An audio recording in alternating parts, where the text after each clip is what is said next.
Well, greetings, church family. Today's daily Bible reading had us beginning the book of Ecclesiastes. And so here's a brief introduction to the book of Ecclesiastes.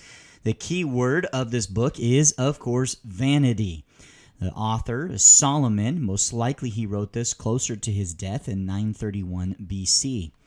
Now, the word vanity, which comes from the Hebrew hevel, appears 38 times. Sometimes in the NASB it's translated as futility or futile. We see that in chapter 2, verses 1 and 17, chapter 6, verses 4, 9, 11, and 12, chapter 7, verses 6 and 15, and chapter 8, verses 10 and 14, as well as chapter 11, verse 8. Sometimes hevel is translated as emptiness, such as in chapter 5, verse 7, sometimes as fleeting, chapter 9, verse 9, chapter 11, verse 10.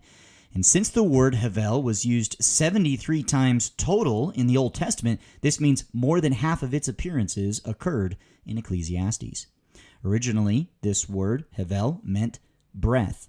And to call something a breath that is not actual, literal breath from a being, such as a human, that's to state that such a thing exists for only an incredibly brief period of time. And that's why it came to mean vanity, futility, emptiness, fleeting, that which does not last. It is related to the name Abel, whose life, of course, was extinguished so quickly after we met him in Genesis 4. And sometimes we're going to see this word vanity illustrated by imagery that evokes such vanity, such as striving after wind, which we see appearing 9 times in the book. Now, the term preacher, koheleth, appears 7 times. It's unique to the book of Ecclesiastes. It does mean someone who calls an assembly of people, who leads a congregation or community as they're all gathered together. It is rooted in the Hebrew verb kahel, which means assemble. And that word was used multiple times in the Old Testament, especially in reference to Solomon gathering people together to dedicate the new temple in 1 Kings 8, 1 through 2, 14, 22, and 25. And the phrase under the sun appears 25 times in the book. It reflects Solomon's focus on life in this world as he had observed it. Jerry Shepard, writing the Expositor's Bible Commentary, states, "The book declares a particular frustration in the search for truth and wisdom, but it never comes to the point of recommending abandonment of the search, and nor should we."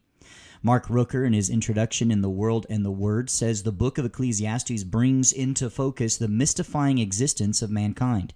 Man cannot know what God is doing and why. The message of the book is not unlike the book of Job, where Job is challenged to trust and surrender to God, not knowing where God may lead him. We can see an outline of the book in a few different ways. Different commentators tend to agree on a either threefold or fourfold breakdown to the book. Dr. Brad Clausen puts it as all life is vanity, the thesis presented in chapter 1, verses 1 through 11. And indeed, all the other commentators do view chapter 1, 1 through 11 as a prologue to the rest of the book. Leupold in his exposition of Ecclesiastes does so. Jerry Shepard in Expositor's Bible Commentary. Mark Rooker in The World and the Word. Clausen goes on with chapter 1, verse 12 through chapter 6, verse 9, the evidence provided that all life is vanity, the consequences of all life being vanity described in chapter 6, verse 10 through chapter 12, verse 8, and the advice given in response to all life being vanity, chapter 12, verses 9 through 14. Leupold, after he gives the prologue there at the beginning, or recognizes the prologue at the beginning of Ecclesiastes, states that the vanity of all things is from chapter 1, verse 12 through 6:12, and then counsel for days of suffering, chapter 6, 13 through 12, 7. Leupold does see a lot of counsel for suffering in the latter half of this book. And then an epilogue, chapter 12, verses 8 through 14.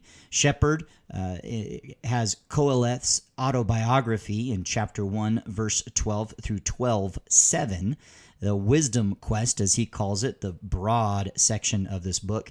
And then Mark Rooker calls these sections the superscription and theme, quest for the meaning of life, wisdom admonitions from 6:10 through 12:8, and finally the epilogue at the end.